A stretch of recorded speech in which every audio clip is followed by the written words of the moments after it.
This is the Impressions Exchange Podcast.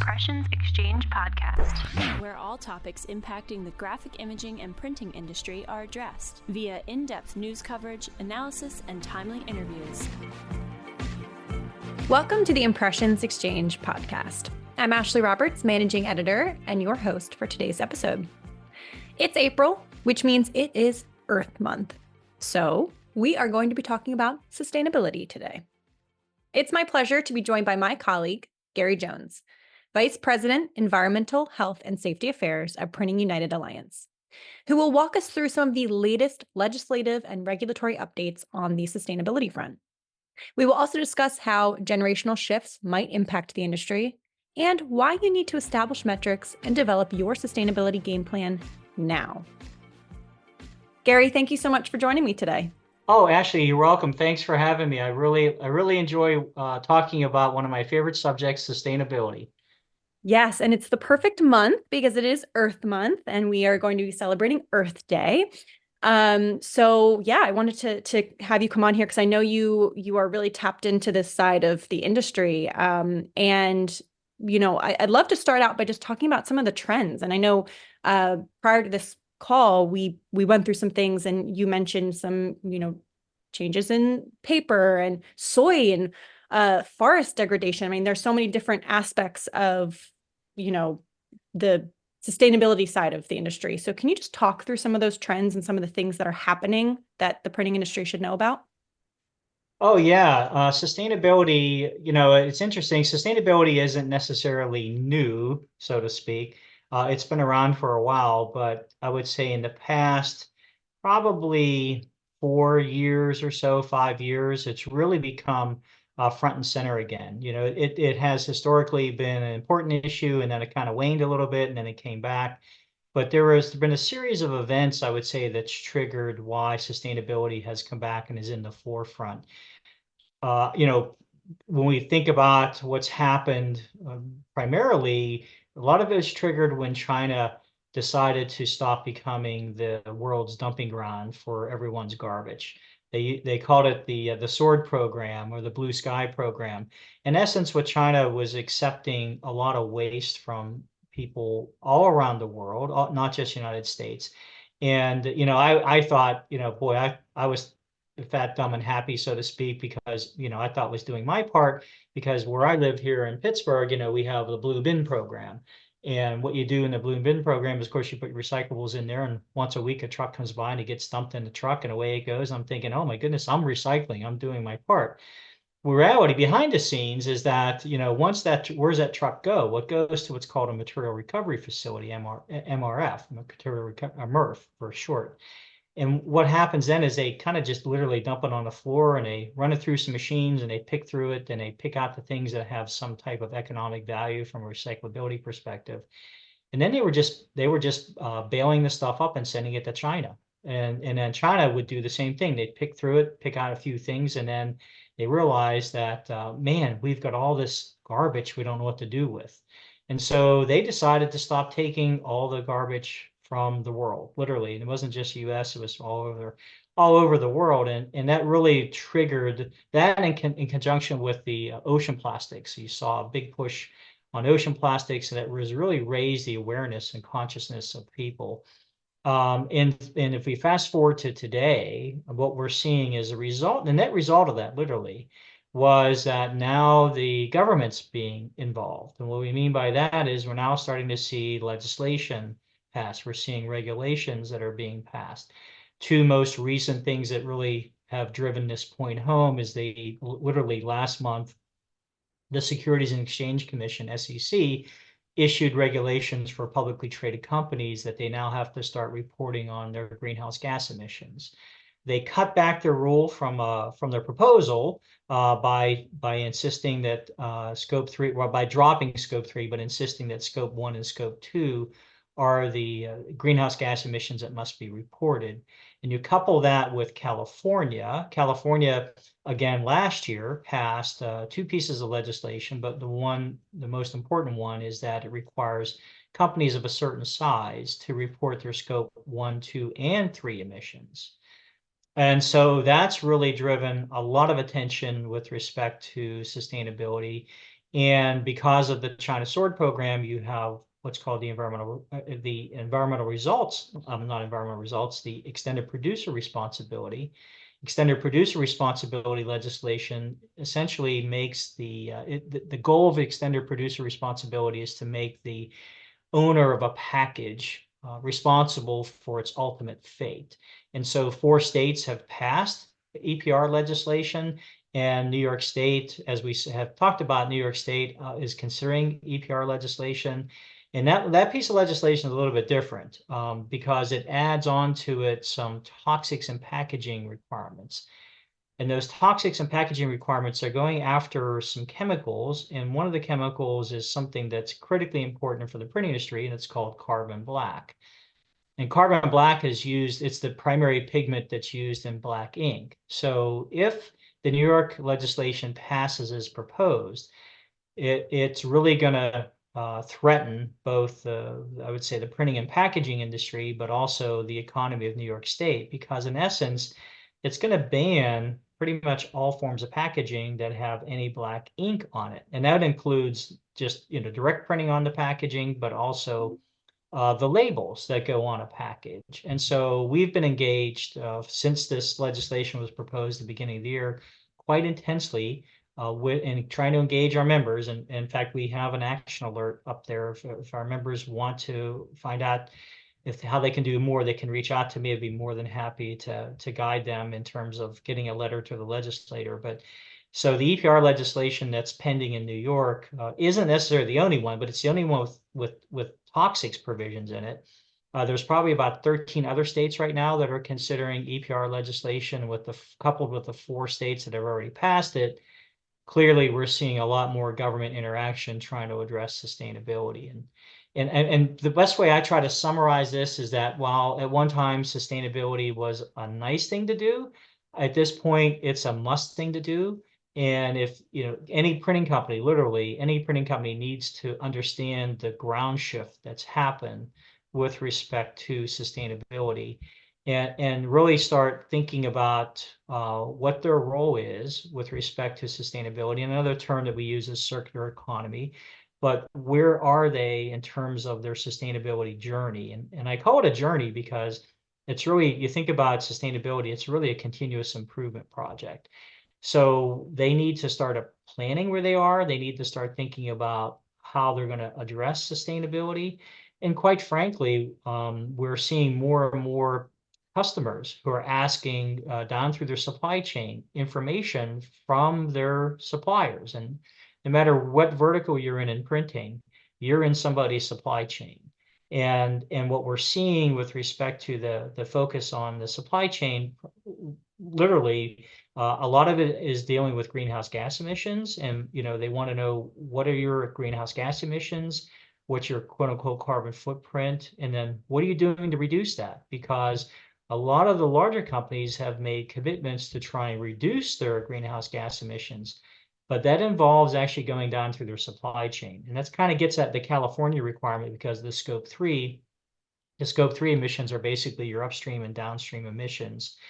And in the SEC originally had that in their proposal and then withdrew it because of a lot of controversy, a lot of pushback.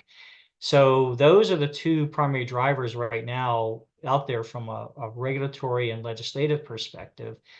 And because they're controversial, there's been lawsuits filed on both of them. So that's something that we're monitoring and reporting back out to our membership regarding those lawsuits. But again, I think it's here to stay. And I've been doing a lot of reading on that. And the speculation essentially is that even though the lawsuits are there, they don't see this scope 3, scope 1, 2, and 3 reporting going away, primarily because a lot of the larger companies have made commitments to reduce their greenhouse gas emissions, and that those reductions include going through the supply chain. Really interesting.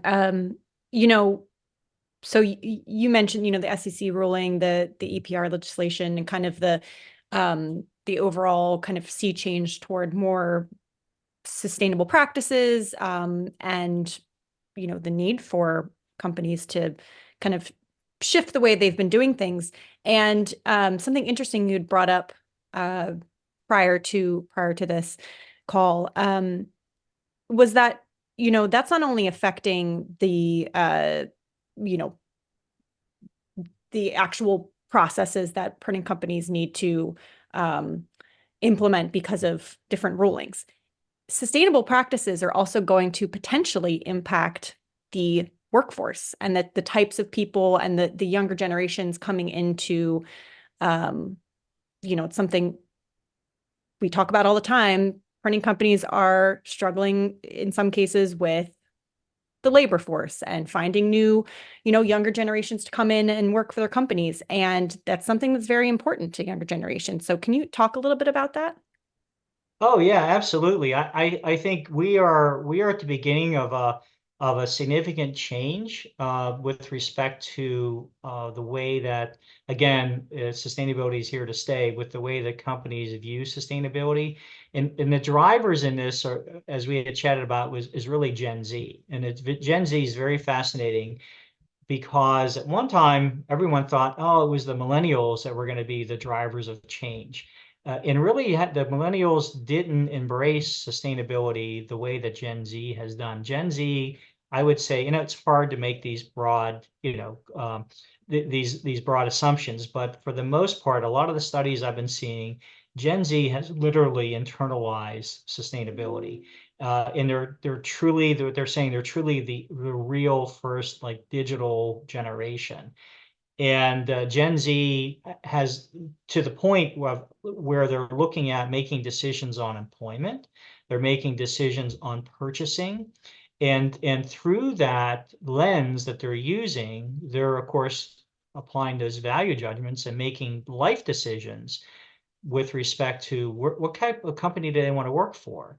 And so from a printing perspective, traditionally, we've not really, I think, looked at that from a recruiting perspective, but I think it has to be now part of the arsenal to try to attract young people into the printing industry. And as I mentioned, I just literally read an article this morning of where, again, Gen Zs are tending to shy away from college bound types of careers, and they are seeking more vocational type careers. And that's actually perfect for the printing industry, because we need to get more younger people into the industry. We need that new generation coming in. We need to attract the younger people. And so as part of the arsenal that you have in terms of, wages and benefits, you also need to be able to talk about what you're doing from a sustainability perspective, and what is the company's commitment to sustainability, and what has the company accomplished with respect to sustainability. How are they working with their customers? How are they working through their supply chain to understand and reduce the impact that they're having, on the environment, or on the earth as a global situation. And so, it's interesting because, it takes generational change, and everyone that I've read has been studying Gen Z way better than I have, are saying that we're seeing the generational change with Gen Z. And what's interesting is, of course, Gen Z, the older, it spans, probably I think about a decade, but the older Gen Z folks are becoming part of the workforce, and some of the statistics are, upwards of like 20% of the workforce are Gen Z right now, and they're entering into the workforce. And of course, as they follow their career path, they're going to become supervisors, managers. They're going to become vice presidents. They may purchase companies. They're going to become upper management, and they're going to be using, their internalized, values to run their company. And so I think it's very interesting, very fascinating as to where we are with the change in the approach, and that's really driving. You look at marketing and advertising. Marketers and advertisers on a global scale understand the trends, and you've noticed a lot of changes in marketing that they're gearing up towards the Gen Z consumer, because they're going to be, of course, consuming. And as they move through the workforce and generate more income, they'll have more disposable income. So it is interesting in terms of where we're moving. Yeah, that is fascinating.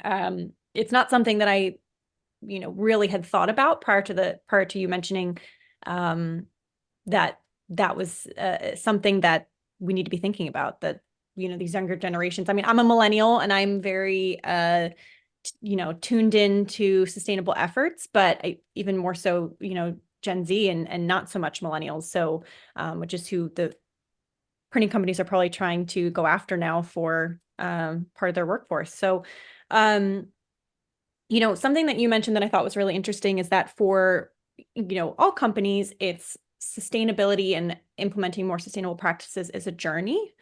And so I'm curious if you could just, if companies are looking to be more sustainable, and even if there isn't legislation impacting them directly right now in their state, if they want to start being more sustainable and they want to, make small changes, what are some places that they can start, or where are some places they could start?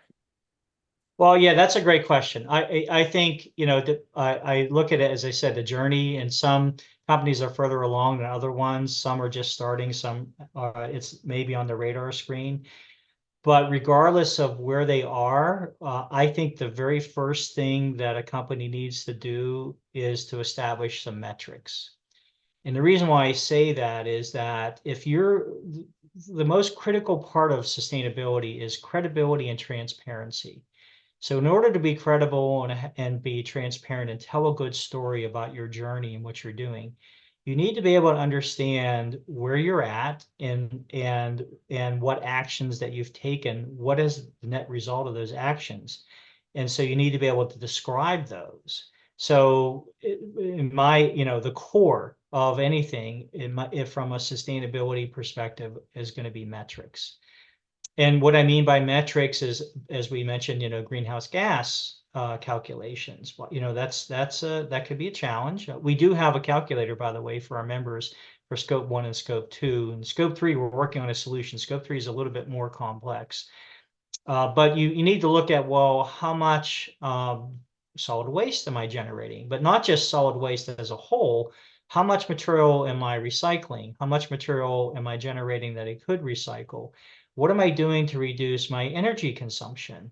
When you look at the printing industry, at least from a greenhouse gas perspective, the two primary drivers that are the most significant sources of greenhouse gas emissions are going to be energy consumption and substrate. So you want to look immediately at energy consumption. What can you do to reduce your energy use?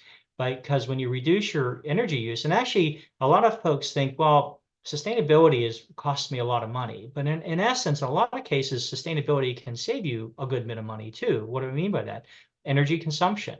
It's a win-win-win. If I can take steps and measures to reduce my energy consumption, I reduce my electricity bill, I reduce my cost, I'm increasing potentially my profitability, and I'm also reducing the burden on the environment, because a lot of the electricity that we still get today, at least in the US, is fossil fuel driven. And yes, there are renewable resources coming online, and more of our energy mix is coming from renewable resources, but still we generate a lot from fossil fuels. And to some extent, we're moving away from coal, but they're using natural gas to generate electricity. So it's much cleaner than coal-fired electricity, but there's still a lot of electricity that's generated using fossil fuels. So reducing your energy consumption, as I said, is a win-win-win all the way around.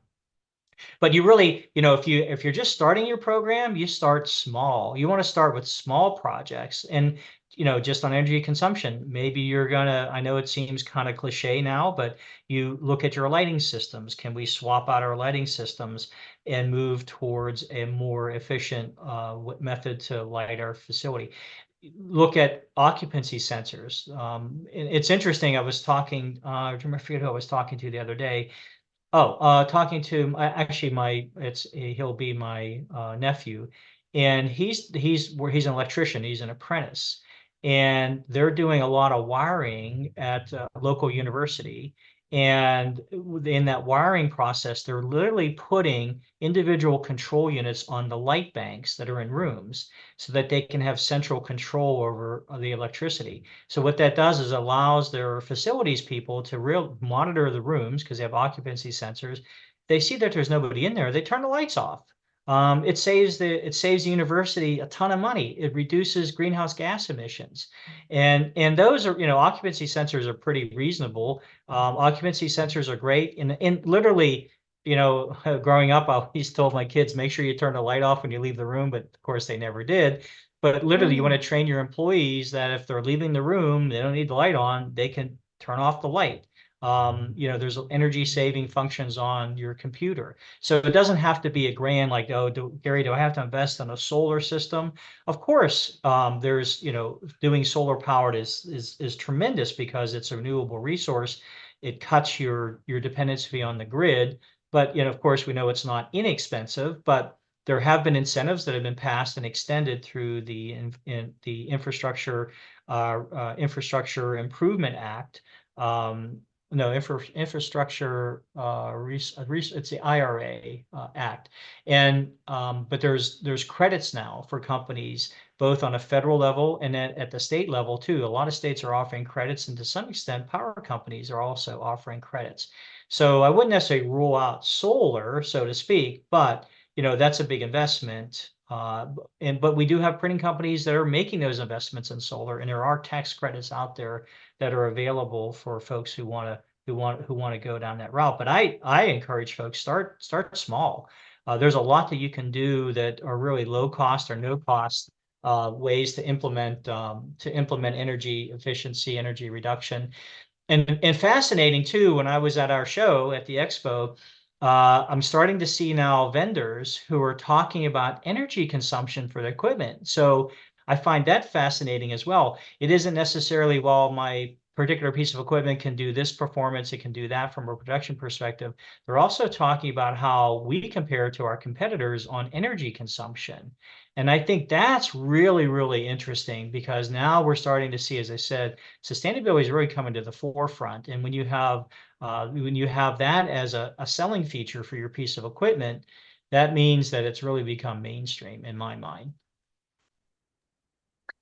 Yeah. Yeah. That's, I love the fact that you said start small. I think that's, it maybe can seem overwhelming, for companies, but starting small is a great piece of advice.